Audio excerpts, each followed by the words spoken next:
and said, do you have a nice white from the Savoy or a nice rosé from North Africa? Exactly. Or a nice grape from a part of France that I don't know much about, made from a grape I've never heard of. But the fact is, they are perfect food wines, absolutely perfect. And you will thank me forever for discovering these. Great. Well, we will. Hopefully, we will do then. I'm going to do something I don't normally do in these sessions. I'm actually going to put up a little slide to show everybody where some of these places are, because it might be that we don't know. So the first region we're going to is the Savoy. Can you all see my screen? Can you see my screen? It's a really pretty bad picture, actually, because it's really not showing quite so well. Let's see. It's good enough. Is that better?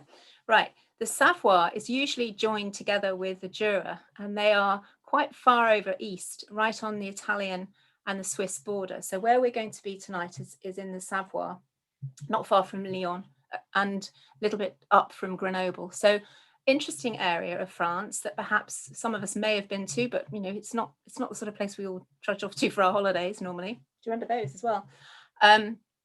So that's the area that we're going to go to for our first wine tonight. And the Savoy, as you can imagine, is quite a mountainous region. It's quite east, as we've said there, and it's about 0.5% of the French wine production produced there. So it's actually quite small. 70% of that is actually white wine, which we're going to be trying tonight. But it has a very alpine climate. Obviously, it's quite close to the Alps, and the vines are quite often planted on mountainous slopes, as you can imagine. So a very interesting area. Does anybody here on the call have you been there? Have you ever tried any Savoy wines before? No, it's quite an interesting area.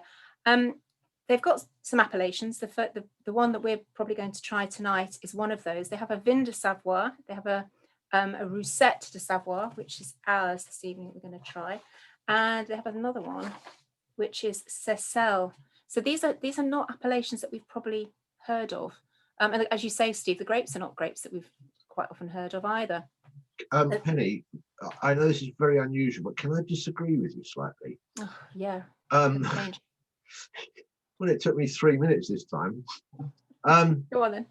Many people go there on holiday, actually. If you've ever been to Albertville or Annecy or La Clusaz, if you've been skiing, the chances are you've been to the Savoy. Okay, well, I'm not a skier, so there you go. So if you drive, you'd normally fly into Geneva and drive west, or you'd fly to Lyon if you take a regional flight and go across. And the chances are, if you've been skiing, once you've hit the après ski, if you've got beyond the Glühwein and you're on the white, the chances are you may well have drunk Savoyard wines, but would never be aware of them, because you're such in the vibe and the thing going on that it's just, yeah, I'll have another one of them dry whites, please. But you're so hyped up with the skiing, the après ski, and so stuffed full of raclette or fondue that you don't really ask, can you see the label? So it's one of those things that you probably have done but didn't know anything about it. But this particular one that we're drinking tonight isn't one of the main grape varieties, is it? The main grape variety usually goes into something called vin jaune, right? Yellow wine. Yeah, just to explain a little bit, and this I'm not going to get too clear. I hope everybody's poured some of this. Yes, I meant to say that. Please pour yourselves a glass. Yeah, sorry. Not very. You were quite right to. I can use that word that newsreaders use now. You were quite right to conflate Savoy and the Jura. The Jura, by the way, is the origin of Jurassic. If anybody ever heard, the Jurassic period, not the dinosaur park, but it's from the Jura there. And vin jaune tends to be a Jura wine. It's the only wine in the world that comes in anything other than a 75 centiliter bottle as standard. It comes in a 62.5 centiliter bottle, which is bizarre. It's made from a grape called Savignan, and if you ever see vin jaune, proceed with massive caution, because it tastes like the strongest dry sherry you've ever had in your life. Because it's Sauvignon, not Sauvignon. It's a very different grape. Savignan, yes, it's Nin on the end. Yeah. Yeah. But that's Vin Jaune, which tends to be from the Jura and is an amazing wine. But as I say, it's not the sort of thing you'd quaff down. You need to be ready for that. What you've got here, though, is Russet de Savoy. The grape is called Russet de Savoy. It's described generally as a bit of a gris grape, meaning that it's got a slight, if you look at it in certain light, it's got a slight, very, very slight pinky ambery tinge to it. Yeah. The grape has another name, which is Altesse, and some people refer to it as Altesse, but these guys call it Russet de Savoy is the AOC, as you say. What I love about this wine is the guys make it through a method called lutte raisonnée. It's not a term you use that often, but lutte is Lutte, and raisonnée is raison with a double E on the end. And lutte raisonnée, to my mind, is the most intelligent, high integrity way of making wine that you can. And it basically means minimum intervention. So they will only irrigate if they need to. They will only spray if they really have to, and they've tried everything else. So they are sort of organic, but they're not going to sacrifice themselves on the altar of being organic. They will do. But they've got quite a good climate in that area, presumably, so they wouldn't need to irrigate that often. No, but they have that option. Yeah. So what it's minimal intervention would be the best way of describing it, but it's a great way of farming, I think, and it really is.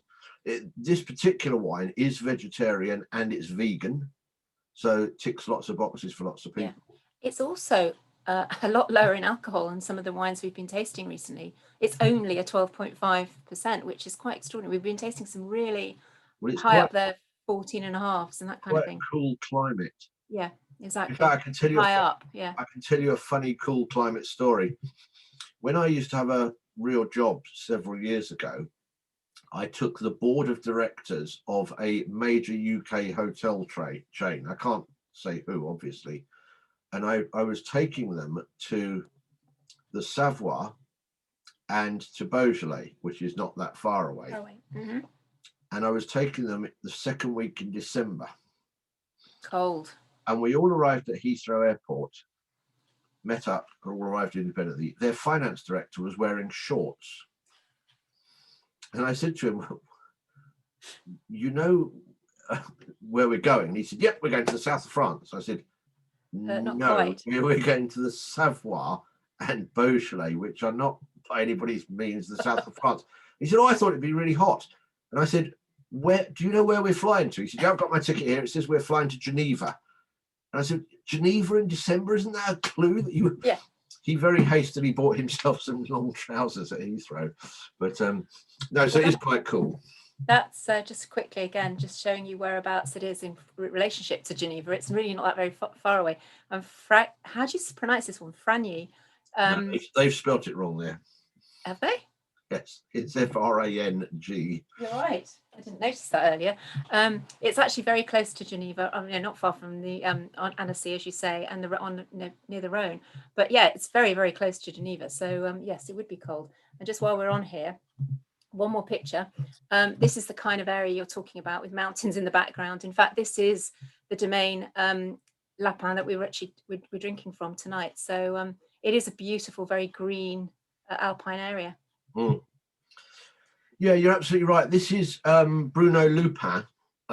In fact, there's a Netflix drama series or something called Lupin, I think, about a gentleman thief that's very, very good, but it's the same pronunciation. Quite a small estate. He's only got 5 hectares, which in English is 12.5 acres, which he grows exclusively Altesse or Russet de Savoy. This is the only wine he makes, so he puts all the effort into it. But he's very fortunate that he's got a south-facing aspect, which gives you protection against the winds, which tend to be mainly northerly and easterlies there. So what you end up is with this lovely, lovely wine. It's stainless steel fermented, but it has got a little bit of malolactic fermentation, which is something we've not really talked about on any of these before. And malolactic fermentation is a process used in winemaking that converts malic acid, that is a byproduct of fermentation. And malic, for the horticulturalists in the room, comes from the Latin malus, meaning apple. So malic acid is the acid that exists in apples, and it converts it to lactic acid, which is the acid in milk. And therefore it softens it off. So if you can imagine, it's like if you were, when you put a boiled sweet into your mouth, it can be a bit jagged on the edges until you've sucked it for a tiny bit, and then it softens off and rounds off. And that's what it does to the wine. It's that same effect that converts the harshness of the apple to the creaminess of the lactic. Well, it's interesting you say that, because this, in tasting it, doesn't have the sharpness that I was expecting it to have, the sort of that acidity that you get in a crisp apple. It is actually more rounded. It's almost got, I'm loath to say sweetness, but there is definitely a roundness. Maybe that's what it is. It's a smoothness there. It's more sort of pear-like than it is apple-like. Well, it's interesting you should say that, because when I used to describe this wine to people, and I just checked it again because I hadn't tried this vintage, the way I described the flavour of this, and you've got to bear with me here, folks, but let's see if we agree. If you took a pear, cut it in half lengthwise, and then got a gingerbread man and smashed it all up, so you've got gingerbread powder, and sprinkled that on the pear and then grilled it. That's what this tastes like. Interesting. Well, there's a pudding. Fresh cream. That sounds delicious. There's definitely a spiciness to it. I think I get that. I'm not sure it's ginger, but it's definitely a spiciness. Sweet. Well, yeah, but it's. I don't mean ginger. It's more that gingerbready. Bread. Yeah. Yeah. So if you remember what a gingerbread man tastes like. What would you put with this? What would you eat with this? For those of you who are having tonight's cheese selection, I chose Roblechon de Savoie, and Roblechon de Savoie comes from the same area. And regular viewers will know that I normally have a story about every cheese, and I think the story about Roblechon is the best of the lot. Go on then. Roblechon is actually a verb, and it's an old French verb, and its meaning is quite obscure, and I suspect you would not have had need of this verb ever in your life. Back in the day, the Savoy region was dominated by monasteries, as was all of eastern France and the Alpine areas. So everywhere you went, there was a monastery. Unfortunately, the monks were not the benign creatures that we take them for generally, and they used to tax the villagers, which I think is quite harsh. And they tax them what we call a tithe, which is 1/10 of what they produced. But the only thing these poor villagers did was produce milk, basically, because they had their cows. They lived on subalpine meadows. And so each day a monk would arrive from the monastery, count how much milk had been produced that morning, and take 10% of it on his wagon back to the monastery so they could do what they liked with it. Eventually, the villagers came up with this cunning plan, which was, if you only half milk the cow, you'll only have half as much milk. So when the monk comes round, he can only take half as much. And when the monk gone, you go rushing back up the hill, because the lazy monk couldn't be bothered to go up the hill and see if the cows had been milked properly. As long as there was some milk, he'd take his tithe. So they'd go back up and they'd finish milking the cow. And so the verb Roblechon means literally squeeze the udders again. That is definitely an April Fool. It is not. That is absolutely gospel true. It is re-squeeze the udders. You probably will not need that on your next skiing holiday, but that's what Roblechon means. Now, Roblechon is, for those who haven't got it with them, it's made as a disc about 9 inches in diameter, and it's quite thin, about an inch to 3/4 inch, something like that, round. And it's a washed rind cheese, so it's got that pinky orangey color on it. and that sticky sort of rind, but it's got a lovely soft melty centre.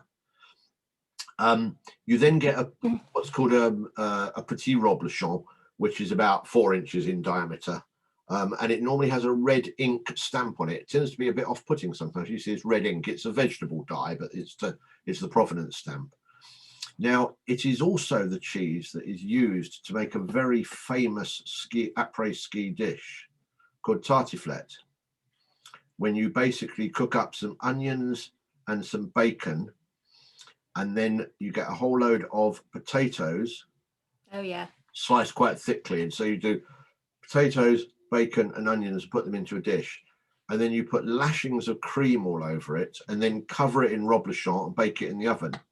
So, I mean, it's a coronary nightmare, but it's very, very popular. And when you are skiing, the Savoyards, which is the name for Savoy or Savoy, will describe this as an ancient dish. It was actually created in 1984 by the Reblochon Cheese Marketing Board. Of course it was. So they invented it as an ancient recipe to aid the sales of their cheese, and people just think it's been around forever now. But it's a delicious cheese, and the fact that it comes from like 3 miles down the road from here makes it a good combination. I'm looking at Alison now. Does it work well? Yeah, good. We're getting some approval there. That's great. I don't care what Roger thinks. I'm surprised you didn't put it with an Alpine cheese, like a Comte or something like that. It is an Alpine cheese, but the problem is, it's creamy. People make this assumption that an Alpine cheese is always going to be a hard, nutty, caramelly cheese, which brings me on to the fact that yes, anything from the Alps or Alpine regions, so whether it be Comte, Gruyere, Beaufort, Fontina from Italy, Appenzeller from Switzerland, absolutely fine. Or another cheese that's very famous in that area is Tome de Savoie. People use the word Tom to describe what is generally Tome de Savoie. Tom is actually a word that means a small round cheese. So any small round cheese can be called a Tom, but Tome de Savoie is particularly famous. Now, Steve, you and I did a cheese tasting yesterday afternoon for about 30 odd people, which was fascinating. They didn't want the wine, which I thought was hilarious, but you and I had some wine, but they didn't. And we did 5 different cheeses yesterday for these 30 people. And one of the questions that I was asking you was, why do they come in different sizes and different shapes? And you were saying it's basically whatever they had around to mold the cheese into. So if it was a wicker basket, it got put in a wicker basket. So with this one that you're saying is quite thin. Well, that's one of the things. One of them is whatever you've got around, you tend to use. It's like to look at one of our viewers here tonight, the reason that the Scotch whisky industry matures whiskey in sherry barrels and bourbon barrels is there was loads of them left over after people had drunk all the sherry, so they got them for free. Yeah. So, it's not something that was devised by marketeers. It's a case of, necessity being the mother of invention. Yeah, okay. So, yes, it's whatever you've got lying around, but also it's a product of the yield of your animals. And particularly in the Savoie rather than the Jura, the Savoyard guys tend, because it's more mountainous than the Jura, tend to have quite a small herd of cattle generally. And I mean like 4 or 5 cows. So they're wandering around with their 4 or 5 cows, which means you're only getting about 40 litres of milk a day. Okay. The cow will yield about 10 litres of milk. And you need 10 litres of milk to make a kilo of cheese, rough maths. And so you're only going to yield 4 kilos of cheese a day maximum, and that's assuming you haven't drunk any or given any to the monastery or whatever else you've done. And therefore they would traditionally make small cheeses and consume them quite quickly because it was a farmstead cheese. Whereas if you've got a large herd or you're trying to make cheese to get you through the whole of the winter, you tend to make big cheeses. Sense. Now, you've also suggested that we had this with fish, like fish pâtés or prawns and things like that. I can see that would work really nicely. Yeah, I mean, the Savoy dish of choice is something like pike perch, which is a fish that they call in France pike perch. And I've never been quite sure exactly what a pike perch is. I know what a pike is and I know what a perch is, but on the basis that, I popped down to our local little Waitrose and it didn't have any pike perch. It's I mean, you can get pike, and pike brochettes are absolutely delightful, but so it tends to be lake fish because they are an awful long way from the sea. Yeah. So, and not all lake fish, you know, I wouldn't start trying to cook roach or anything like that. They're not particularly good. And so any lake fish works really well. Pretty much any type of seafood. And I said fish pate because that's a bit of a speciality in the Savoy. The area. But not smoked mackerel pate or something, or smoked salmon pate. Something much lighter than that. Yeah. That was heavy duty. Okay. Great.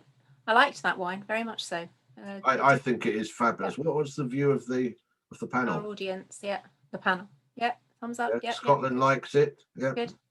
It's a zander striped like a perch. Well, there you go.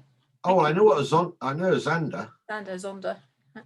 Yes, well, they call it cendre in France. I would have thought a zander was bigger. I don't know. You get zanders in the fens in East Anglia. They're very predatory, really quite evil. Who's the fisherman in the room that knew it was a zander? Roger. Oh, Roger. Oh, well, there you go. No, you get them in the fens. They're quite aggressive creatures actually when they're introduced. Right, we won't have any of those then. Right, we're going to Morocco next, which may be a bit of a surprise to people. But about 50 odd years ago, Algeria, Tunisia, and Morocco, which are the main wine producing regions of Africa, were actually producing a hell of a lot of wine. They were mostly exporting it to France for a blending wine. But they were kind of, when they got independence from France, they abandoned a lot of their vineyards and the production went right down. But apparently they're now trying to bring their whole production of wine back, but focusing much more on quality rather than quantity. So we're going to try this delightfully pink, which I have to admit I tried earlier, called Valuabilia, which is it's called a gris wine, which quite often you get rosé wines that are referred to as gris, and it really is a very, very pretty colour. Not that we should define our wines by the prettiness of the colour, but it really is incredibly pretty.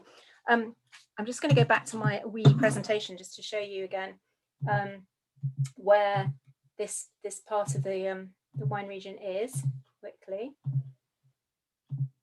So this is north of Algiers, obviously, just down from Spain. It's in an area called Meknès, which is not far from Rabat. And there's actually a wine region in the Rabat area and also in the Casablanca area as well, right in the middle of the Atlas Mountains. So again, probably relatively cool compared to the rest of the country, I would say.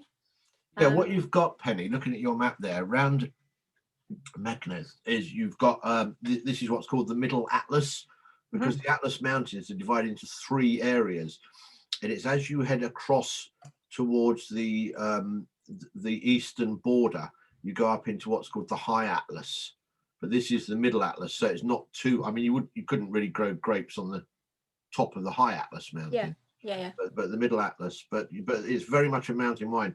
In fact, this morning, when I was just doing a bit of revision, I realized that every wine we have tonight and every cheese we have tonight comes from a mountain. Yes. They're all mountains. Yeah, they're all mountain cheeses and wines. Yeah, exactly. So this is the Atlas Mountains area. So, and interestingly, I think Casablanca is the one that's the most famous for the vin gris in Morocco. But this one that we're about to taste today comes from this Meknès. I'm presuming I'm pronouncing that right, because I'm not sure I've ever heard it actually ever said Meknès or Meknès region. Carol's nodding. Good. So this particular wine, the winery that this comes from was actually run by 2 French guys apparently, who discovered it when they were on a golfing tour back in the early 2000s, and they've got together with a local winemaker, and they've started to make some really quite interesting wine. And this one in particular, the first vintage was only in 2005. So it's a relatively new production. Interesting to see what you think about it, Steve. The colour is absolutely beautiful. Yeah, this Domaine de la Zuina, which is where it comes from, is about 100 years old, and it was originally planted by the French. As a lot of the wines were in Morocco. Yeah, exactly. The French influence across winemaking in the Middle East. We saw that with Lebanon the other day, and Yeah. it's quite profound. But the guy that bought it, who was Monsieur Gribelin, was one of the two. He actually owns Chateau Chateau Aubryon in Bordeaux, and if anybody ever drinks Aubryon, I mean, they're stellar expensive. So you've got some good pedigree, if you like, going into this. It's his son that runs it now, Christophe Gribelin. That They've also actually got some links with the Rothschilds, haven't they? I think these guys that own this winery. quite possibly, Yeah, that Bordeaux connection. It's actually it's quite a reasonable size, 115 hectares, so it's not inconsequential, and it's organic method, but they haven't certified it.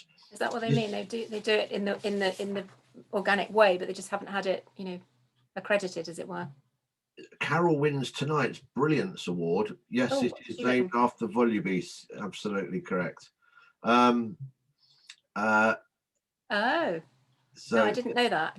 That's a useful piece of information. Thank you for that. Yeah, this is something we come across a lot in the wine business, that to farm organically makes sense to most farmers globally, whether you're growing grapes or cows or carrots, it doesn't matter. It tends to make sense that you'd use organic principles. The difference between that and filling in the interminable amount of paperwork and the hoops you have to jump through to get organic registration with what is the Soil Association here in the UK, is Demeter in Germany, is BO in France. I mean, you have to register in every country you want to sell it. Yeah, it's a nightmare. And okay, this is quite a substantial size wine. Well, not compared to French or Italian, but quite a decent sized winery. But it costs you about $5,000. If you're only making 5,000 bottles of wine a year, why do it? But this is farmed organically, and anybody who supports an organic lifestyle would be totally supportive of what they're doing here. No, it's lovely, and again, as you've said so many times, the pink in this one comes from the skins on the grapes, and we've got a really interesting combination. We've got a Caladoc grape, a Mourvedre, and a Mourvedre we've come across in a number of blends, and a Marcelin grape in this one. And Cab Sauv. Is there a bit of Cab Sauv in there as well? It's got a kind of it's very floral, but it's got a kind of rose petal flavour to me, smell to me. There's no doubt about it. They've based this on a Provence rosé. Yeah, definitely. That's their sort of model for what they're doing here. It's nice and dry, very, very good. And they do actually suggest that you, unusually, that you serve this ice cold. I wouldn't normally serve it ice cold, but they actually recommend that you serve this one really, really cold. This one isn't. It's been out of the fridge now for about an hour, and it's lovely. I can taste, really. Bear in mind, it's damned hot where it comes from. So yeah, that's true. Yeah, that's true. The thing is, Penny, with this pink, and we've never ever discussed this before, is 4 different ways you can make pink wine. One of them, the real cheats way, is you get a white wine and you drop a bit of red into it, which a lot of people do. Funny enough, there's only one region in the world that does that, surprisingly, which is Champagne. Pink champagne is made like that. Awful, isn't it? Considering what you pay for it. This is made by a method called saignée, which means bleeding. And basically, they start making a red wine, and they would normally macerate, in other words, mix all the grapes and the skins and everything for about 2 weeks, 10 days to 2 weeks for the red wine. But after about 24 hours, they draw some off and make it the pink. So these guys make this, and then what's left in the tank goes on to become the Valuabilia Rouge. This is what they call the saignée method. Which lovely. It's absolutely, it's quite different, I think, to certainly some of the sparklings we've had from the sparkling pink, for example, that we had from Argentina. It tastes completely different. It's got kind of difference peachy, between those two styles. Rosy. The stuff that of Eric's sparkling we have is that's Pinot Noir, which is a much thinner skinned grape. Yeah. And therefore it doesn't yield as much in the way of aromatics or flavonoids, which is the technical term for what's in the skin, flavonoids. And if you look at it, you've got Cabernet Sauvignon here, which is a Bordeaux, really big, robust black currant sort of grape. You've then got Mourvedre, which is in all those southern French, Southern Rhone blends, really Yeah. powerful grape. Marcelin and Caladoc, these are powerful Red grapes. wine. So you have to, if they left that about 2 hours too long, you'd end up with it much darker and much more intense. So you've got all the flavors of a red wine here. And if you let this warm up to room temperature and gave it to somebody blindfolded, they could quite easily think this was a light red. Now, we've got some real rosé fans on our call tonight, but we've also got a couple of people I know are not great fans of drinking rosé unless it's steaming hot outside. So I'm looking at them, Graham, Steve, and Wendy. What do you think to this pink? Or Steve, I bet Steve hasn't even opened it. No, he hasn't. I knew he wouldn't have done. You caught us. Yeah, we're still on the white because the sun is not out and we're not sitting on Ile de Ré. Okay, fair enough. I couldn't Good talk point. them into it, Penny. Outrageous. Well, it's fine. I think it's a really nice wine. It has got a bit more about it than your average pink, I think, definitely. So, Steve, which of the cheeses are we eating with this, and what else are we eating? Well, with this? what a fascinating cheese we've got with this. This is a Jura cheese called Edel de Clairon. And it is very unlikely that anybody will have heard of Edel de Clairon, and it's very unlikely you'd have bought it. It's quite difficult to get. The reason behind its name is quite sweet, actually, but I'll come back to that in a second. It is based upon something called Vacherin Mont d'Or, which we were discussing yesterday, Penny. Yep. Vacherin Mont d'Or is the cheese made during the winter months from the milk of the Montbéliard cows that are used to make Comté during the summer. That Helen Archer has a herd of. Helen Archer has got Montbéliard. You're absolutely right. But the Archers, it's this drama series, folks. It's been around a while. If you've never listened to it, Been around a while. and the Vacherin Mont d'Or, as I say, is only made in the winter, and it's a lovely, soft, creamy cheese, and it's made in a round and then wrapped in spruce bark. And the spruce bark does two things. One, it keeps the cheese together because it's so oozingly soft. And two, it imparts this sort of piney, resiny type flavor that is absolutely gorgeous. Now, the reason I'm talking about the Vacherin is because the Edel is based upon it. There's two schools of thought of Vacherin Mont d'Or, and the world is split on this. Either you eat it cold, in other words, you just, as it would be, normally you would then cut it into chunks, and they're really oozy chunks, like your brie that you had yesterday, Penny, running off the plate.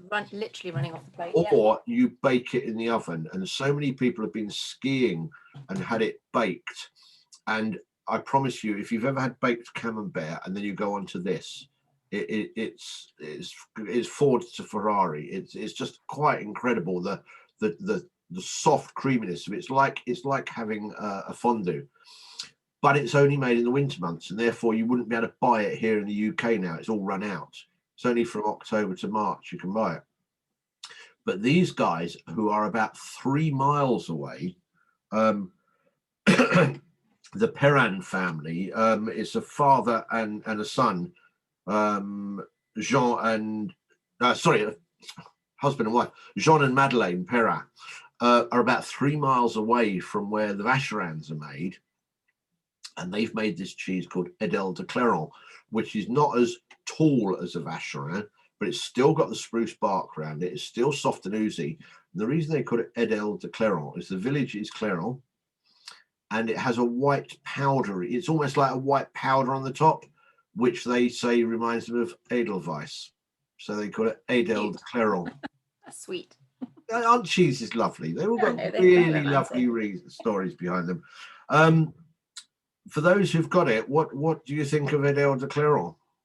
Also getting a thumbs Good. up. Yeah. Oh, good. We're liking that one. And you can buy that all year round, which you can't with Vacherin Mont d'Or, so that's a real advantage. Any washed rind cheese would work nicely with this, and it works generally with any fruit-driven pink. So anything that's got that orange, pinky, sticky rind. So Epoisse, Langres that we were trying yesterday. Stinking Bishop, Roll Right from Oxfordshire. Any of these cheeses would be absolutely fine with this. I'm working on your latest theory that whatever is the color of the wine, try the color of, match the color of the food. I'm thinking smoked salmon, prawns, salmon, in fact, not even smoked It's here in salmon. my notes, smoked salmon There you go. Because pink or and pink. trout. The other two things I think would go really nicely with this, having tried it at some depth, in fact, I know it works nicely because I used to serve it, is either hummus or falafel. So anything chickpea based, which given where it comes from, is exactly hugely surprising. Yeah. And you could at a pinch say chickpeas are a similar sort of color, or certainly a depth of color. So if you take, there are things that are very, very pale and there are things that are very dark. Strange chickpeas that you're eating. Mine are never pink, but anyway. But I think I know exactly what you're saying, is that, again, as we've said many times, that wherever a wine comes from, look at the foods that they eat around, and usually they'll go together. So yeah, who has had a Moroccan wine before? I'm looking at Carol because I know she probably has. Yeah, I did make a comment to somebody this morning, Penny, that if you said, I'll have a glass of Moroccan rosé, it sounds like something from Monty Python, doesn't it? Yeah, but it's delicious. Again, a really, really, really nice wine. Now, the last one, the red that we're going to try tonight, is from a small village called Marciac, which is not far from the Millau Bridge, which I know, again, some people on our call will have visited. I have visited, Graham and I have visited it. I think we drove over it slightly the wrong way. I think if you're going to go over the Millau Bridge for the most amazing effect, it's go from north to south. North to south, yeah. This picture here I've got down here shows the Millau Bridge. It is the most amazing piece of architecture or engineering. It really is quite extraordinary. And Marciac is in a region that used to be known as the Aveyron. I can't say that word. Aveyron. Still Aveyron. is. Well, some people now refer to it as the Gorge de Millau, that region. They've changed some of the names of some of the regions in France in recent months and years, and apparently it's now taken its name from the Millau Bridge. So I'm going to disagree with you tonight. It's going to go. You're actually disagreeing with the French government. That's like saying I decided to change the name of Berkshire. No, it's an Aveyron is an administrative area, but whatever. Well, we'll see. I reckon it's now got a different name. But anyway, again, lots of hills, little valleys, really cute area. The village itself is absolutely beautiful from the photographs that I've seen of this. This particular domain that we're taking the wines from, they don't actually export very much. They only export about 30% of their production, and the production is tiny. It's only about 150,000 bottles a year. So we're actually quite lucky to be getting this particular wine, the Domaine du Croix. So is it an area that you know well, Steve? Yeah, you're absolutely right. For those who are familiar with Millau, if you were coming from the north, you just before going over the bridge, if you turn right, you'd come to a little town called Rodez, or I think they call it a city. And Rodez is the sort of capital of the Aveyron. It's an interesting town because it's got quite a Spanish influence to it, which is quite odd that far away. It's not in Catalonia or anything, but it's very, very mountainous, very rugged. You still get wild wolves in Aveyron. Wow. It's quite rustic. It's quite rural. This is archers' territory, as you say. And people live off the land, very much so.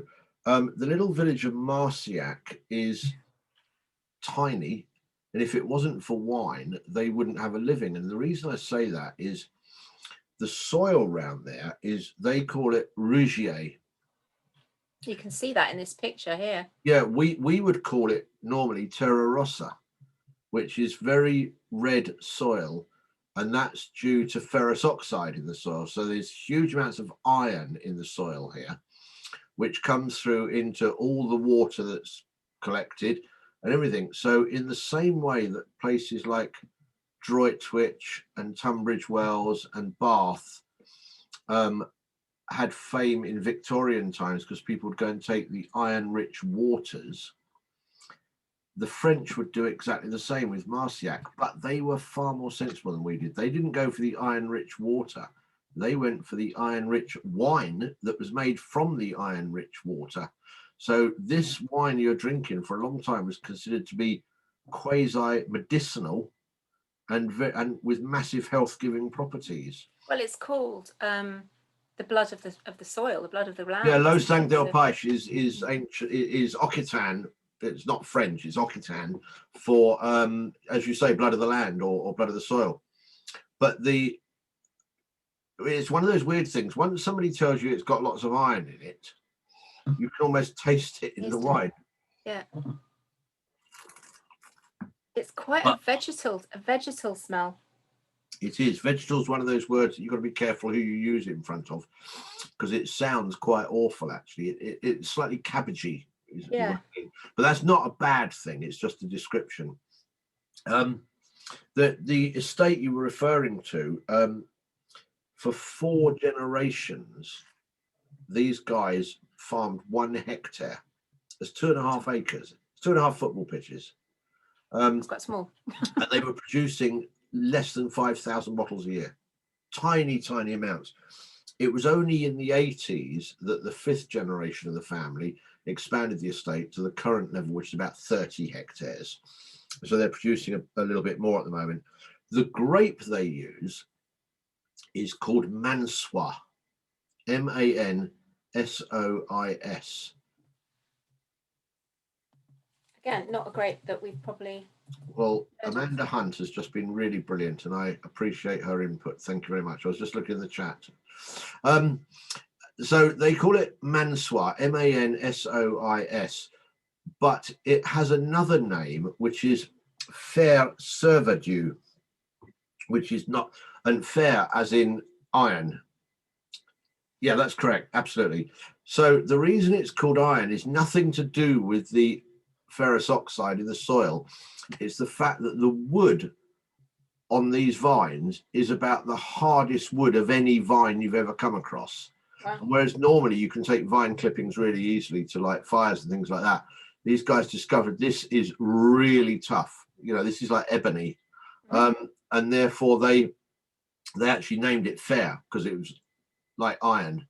Now you've got to be slightly careful because fer is also used as a name for Malbec in Argentina sometimes, and it's nothing to do with that. This is completely different. This is Fer Cerverdue or Mansois. If any of you have ever drunk Mansois before, I would be amazed. I personally love it because it gives me all the things I want in red wine. I can't quite get over the vegetal taste or the vegetal smell. Well, see, Is that because I didn't open it early enough, maybe? if you like good quality red Burgundy, you'd be used to that slightly vegetal, farmyardy, manure-y type smell, because it's very similar to a red Burgundy. But you've got the sort of raspberryness of Pinot Noir that you would expect from a Burgundy type wine. But then you've got this sort of slightly spicy, slightly peppery bit to it as well. So it tastes a little bit like all the red grapes you've ever tried mixed together. All mixed together. Yeah. So it's quite weird. You would struggle to say it's like something else. But the closest I can think of is a red Burgundy. Yes, I do get that. It's richer, I would say. I'll tell you the description that I've always used for wines like this. It's up to you whether you want to use it. It's feral.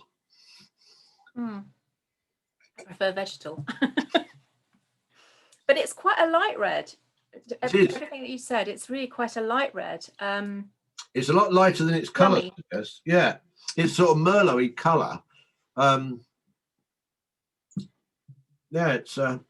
I'm going to leave this bottle open and drink it a bit later. I'm thinking I didn't open it early enough.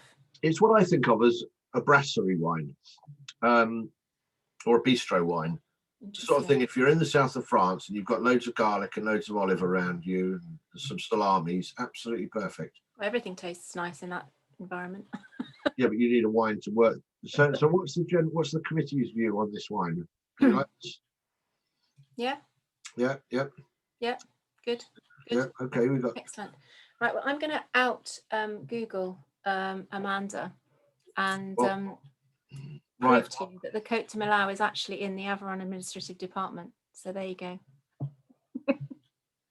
We can have this argument ongoing. Oh, As yeah, far as I'm it's an appellation. Yeah. Sorry, Aveyron is an administrative. I'm talking about the area of France. It's No, I'm talking about the appellation, which is now called the Gorge et oh, Côte yeah, but de there's Millau. millions of appellations. There's millions.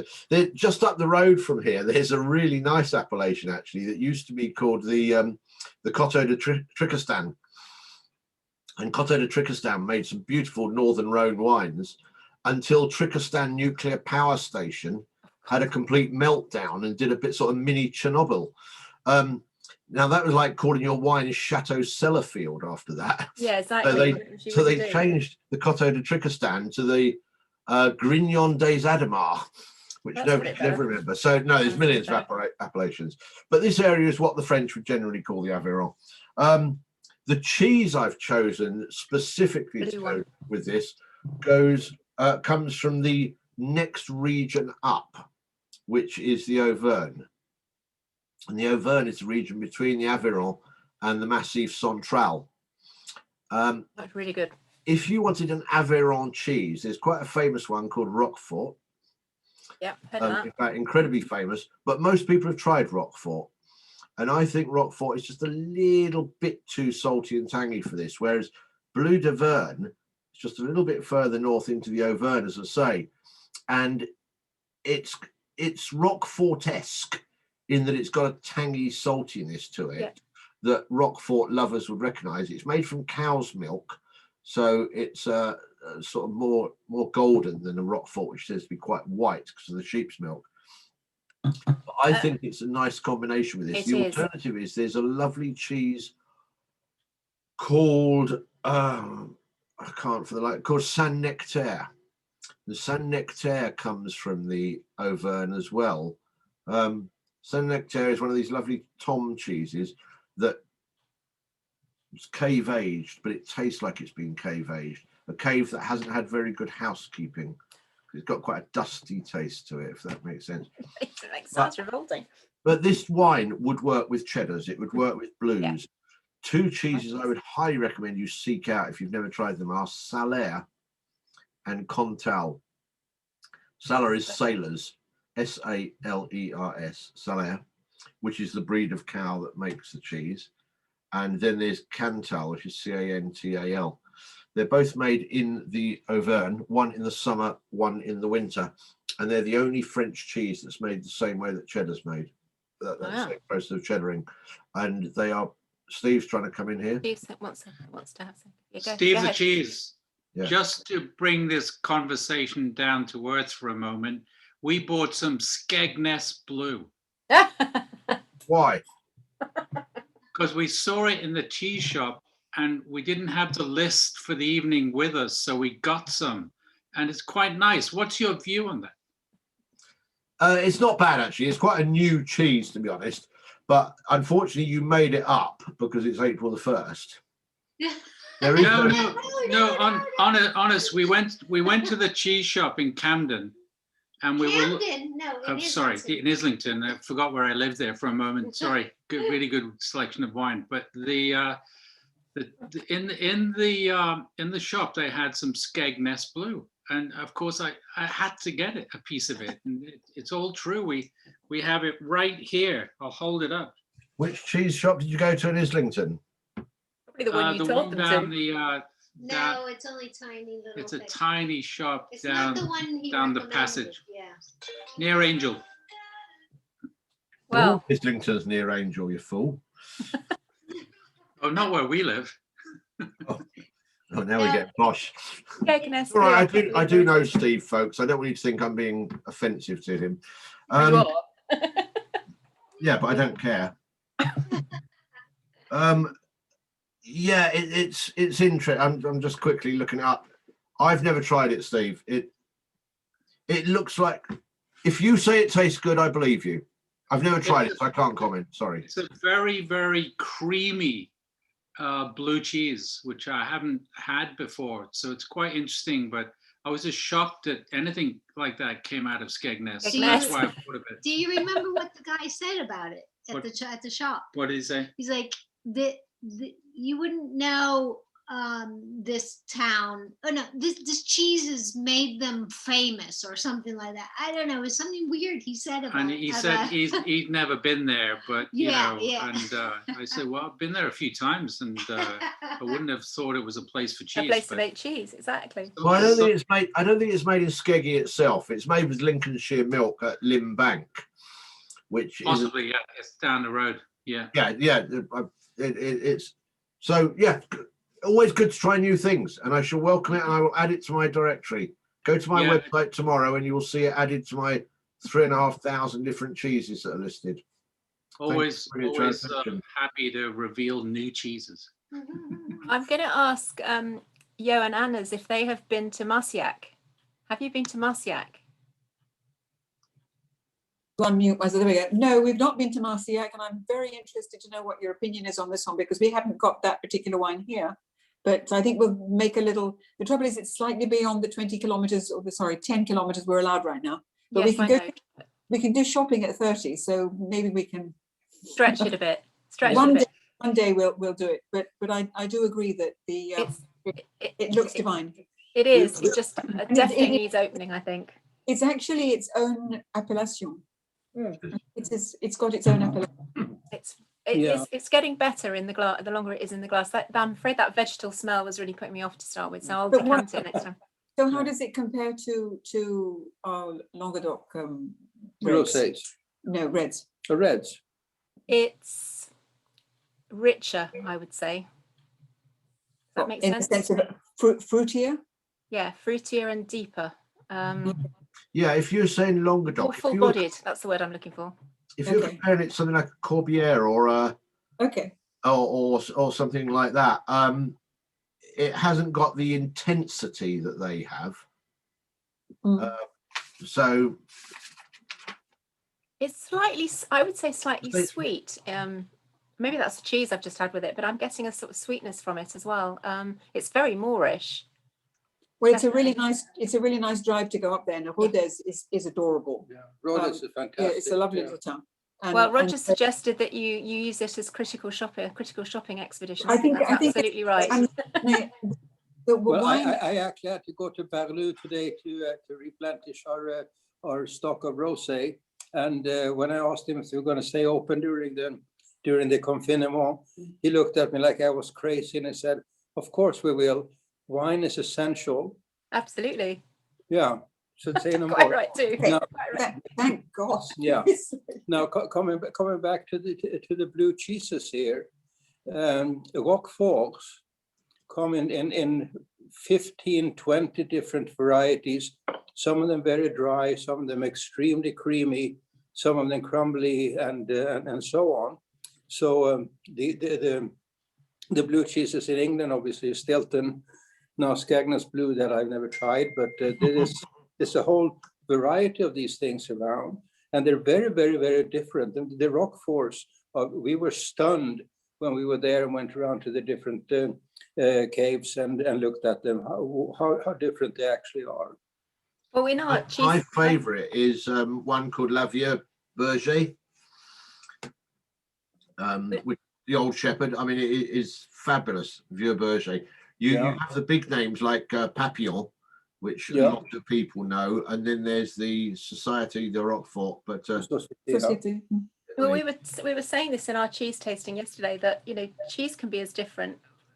I don't know what they call it, Steve. It's not the terroir that you get in with French wineries, but obviously different dairies because of where the cattle or the sheep or the goats are grazing, and the way they use the different salt brines they use for washing, and anything like that is going to make a cheese different from one place to another, isn't it?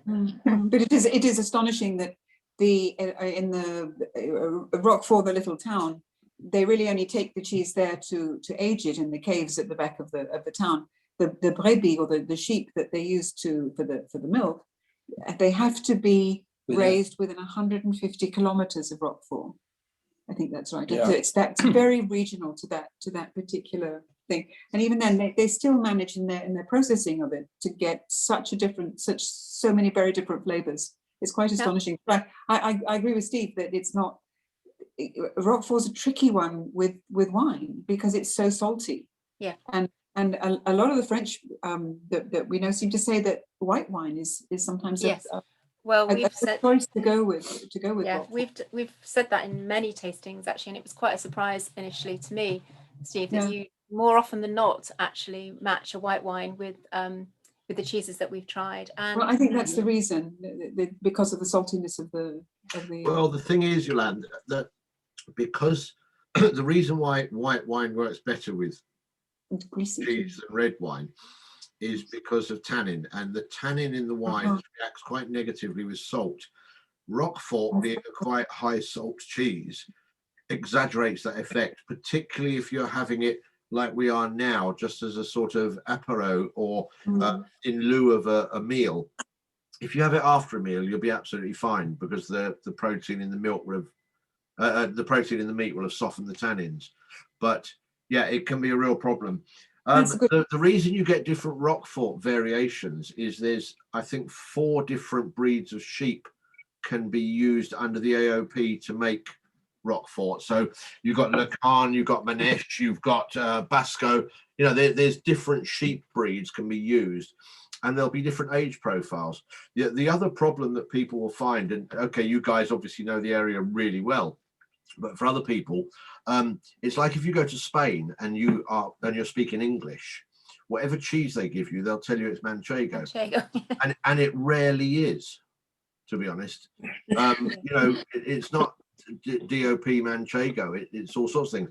And a lot of people will describe any southern French blue as being Roquefort, whereas it actually could be Bleu de Cosse, it could be Bleu de Gex, it could be Forme d'Ambert. You know, there's lots and lots of blue cheeses made in southern France, but Roquefort is very strictly controlled. And Yolanda's absolutely correct. The caves at Roquefort-sur-Soulzon are absolutely amazing, which is where you have to ripen it to call it Roquefort by law, because that's the cave where the little shepherd boy left his lunch to go chasing after a maiden and found that his cheese turned blue. Or he was running away from the bandits. So you're much more romantic in your story than my story. He was running away from bandits, which is why he left his bread and cheese there. I like the fact you fell in love with the girl. Much better story. Brilliant. Okay, I'm going to take a show of hands. Who liked the first wine best? Who liked the rosé best? Excellent, Alison. Who liked the red wine best? Oh, yeah. You see, I was a bit with Roger like that. I think it's the smell. I'm definitely gonna leave it open and drink it maybe tomorrow. Yeah, everybody's a bit about that one. It's a shame. Brilliant. Thanks, everyone. That was good fun. We are doing a couple more tastings in the next couple of weeks, which I'm quite excited about. Italy again in 2 weeks' time. And then the one I'm really looking forward to is May the 6th, which is Germany. And we're going to look at some German wines with slightly different eyes. I think we all think of, most of us here looking around the room have probably grew up in the 60s and 70s and thought of German wines as being very, very sweet. But in fact, we're trying some really great wines from the Moselle. Can we mention the scoreline against North Macedonia when we're talking to the guys in Germany? No, we're not going to do that. We're going to be nice to them. They lost 2-1 in their World Cup qualifiers. Yeah, we're going to be nice to them. So Matt, who's from Dr. Lucen Estate, lovely guy, he's going to be taking us through some really nice wines. I'm probably going to send you all an email because most people here have been to quite a few of our tastings now. I'm trying to do some research on what we do when we're all allowed to get together. And we've got a couple of ideas, and I just want to sort of get some feedback from you as to what we would like to do. One of them is potentially a dinner in the Churchill War Rooms, which I've done a couple of times before, and the meal is accompanied by a different Paul Roger champagne, because that was the thing that Churchill drank a pint of every morning. So it's a dinner in the Churchill War Rooms. You get a tour of the museum, and then we sit down and have dinner. Not a cheap evening, but it's actually great fun. So we're looking at doing that. And then this week I've been talking to a lady who's going to work with us on organising some tours of some of the wineries that we've actually tasted. So the first one we're looking at is one I'm very familiar with, and as are Steve and Wendy, Ewan and Hazel, Yolanda and Anders and Graham, is the Tuscany one. And we'd love to do that this year, but I just don't think it's going to be possible. So we're looking at maybe doing something next May going over there and having a 3 or 4 nights actually on the winery. So I just want to get some feedback from people to see whether it's something that you'd really like to do whilst we're moving from Zoom to real life again. It would be great to do something slightly different. So I'd love to get your feedback on all of those. So happy Easter, everybody. Anybody got any other questions, comments, jokes, anything they'd like to say before we go? Yolanda, Anna's is pointing. Yeah, but he was getting me to unmute it. Yeah, no, if we're going to El Palazzo, trust us, we're in. I thought you might say that. Yeah, same for us. Yeah, let's do it. I thought you'd say that. Yes, Hazelyn, you're in. Fabulous. I'm actually doing a tasting with Lorenzo next week for a big group of people here in a City of London company. It's about 35 people on that tasting next week. So I'm very excited because Lorenzo and I are doing that together next week, which would be good fun. So yeah, I think a trip out there would definitely be on the cards. I think Penny also drinking Paul Roger in the Churchill War Rooms sounds absolutely awesome. Yeah. Count us in for that. Okay, I'll put you down for that then. Sounds good, Penny. It does Thank sound you. good, doesn't it? Yeah. It does sound good. Great. Well, thanks everyone. Cheers, and I'll see you all next time. Happy Cheers. Easter. Bye. Bye. Bye now. Yes, superstars. Well, Are we down to our little? No, not yet. Nearly. Yeah.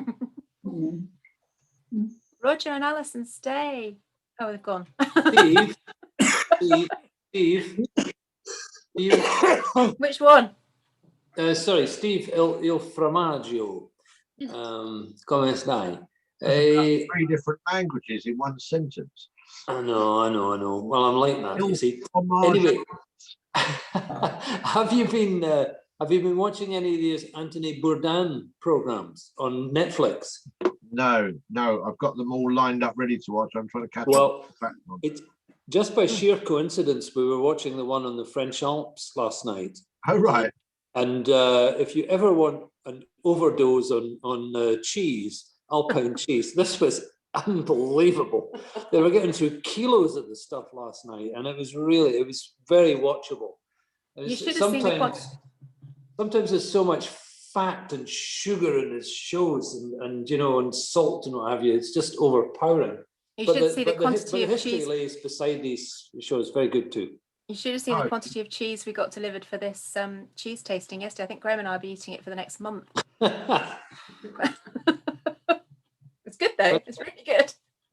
But seriously, if you're a foodie and you haven't seen the Anthony Bourdain shows, they're not everybody's taste. They're quite crude, quite earthy. But he is very, very. I think he's very good at what he does. It's always interesting. Oh, no, I'm aware of them. It's just I haven't seen them. Yeah. I've got so much stuff backed up at the moment. So Yeah. You're too busy doing tastings with me to watch anything. talking of tastings, Penny, and we're talking in front of friends. When you said we're doing a tasting next week, I don't know anything about it. No, you don't, because you haven't been invited. Oh, good. Fine. They don't want cheese. Fine, no problem. No, it's just Lorenzo's invited me to do one for his the finance company that's backed the importers in. I don't have told you about this in Australia. Yeah, you told me all about it, but you Yeah. never gave me a date or anything. But All right, now so I know why. It's next week. Fine. Next week. So if there's no cheese, I don't come. I mean, I can get Yeah. out of gin and chocolate as well. You can cut. No, you can come if you want to. No, God, no, I've upset him now. No, not absolutely not. Right, I'm going to go and eat some pizza. Oh, What is- okay, interesting. All Talk right. to me See you about soon. gin and chocolate. Yeah, gin. Oh, we did a gin and chocolate tasting a couple of weeks ago. Wow, that was amazing. Phenomenal. Chocolate and gin. Yes, really good. Absolutely delicious. And salami. Ouch. I want salami and cheese. Actually, we put cheese in there as well. Steve, Disgusting. here's one for you. Some of the alpine or quasi-alpine whites are to be drunk at room temperature, which is another thing that makes them quite unique, more from the Jura than the Savoy. Yeah. But if our guests try them at room temperature, it's quite a different experience really for drinking. Yeah, and they're a wine that has to be drunk in context, Ewan. I was talking about Vin Jaune earlier on and said proceed with caution. If you have Yeah, a it's quite. just, a bottle. I mean, real Bottle, drink, Vin Jaune. I mean, like 17, bottle. not 24. That's right. You have Vin Jaune with a really good 24 or 36 month Conte, which also comes with the Jura, it is divine. Yeah. Yeah. If you have it with a bit of pâté de sanglier or something like that, absolutely perfect. You know, really nice. Sounds good. Taste buds are tingling as ever. I know, absolutely. Brilliant. Thanks, Steve. I will no doubt Thank you speak very to you. much, guys. Good soon. show, tight show. Well done. Yeah, thank you. Nice to see you all. Lovely to see you all. Gone. I don't know what's happened to Graham. He's disappeared as well. He's hungry, Yeah. probably. Steve's away for his tea, I think, Penny. Yes, He's he is. He's hungry. fish and chips and peas and stuff. But he has to cook it, right? Don't. That's a bit of a sore point at the moment. Uh-oh. Take out, Penny. I promised I'd do lunch on Sunday. Anna, answering your point about the Marcillac, if you like the Minervois style near where you are, I would say Marcillac is almost a refined Minervois style. To me, I'm no expert in these things, but that's how it tastes to me. I think my view is it's a bit richer than Minervois. But Well, hey. it's if anything, it's a little softer in its mouthfeel, but it's otherwise it's in the same taste space. Why is Yolanda? Yolanda, we can't hear you. There we go. Okay. That's no, it. Hey. What was I going to say? It's beautiful country. Yeah, we're going to up go there. up anyway because Yeah. it's a pretty drive. It's a gorgeous drive. exactly. It's a beautiful part of the country. Yeah. Yeah. It's really It- pretty. Yeah. I loved it Well, when we came over the Miller Bridge coming back from yours a couple of years ago. It was fabulous. Really, Fabulous it's area. really. I mean, the whole Aveyron is really, really beautiful. Very And the town. Yeah. Come to think it, most of France is beautiful once you get off the quite nice. peages. Yes, exactly. Brilliant. That's why you're there. Yes. That's damn straight. Yeah. Yeah. Once you get out of the arrondissement, yeah? Great to see you guys. You guys, we gotta Sign go. off.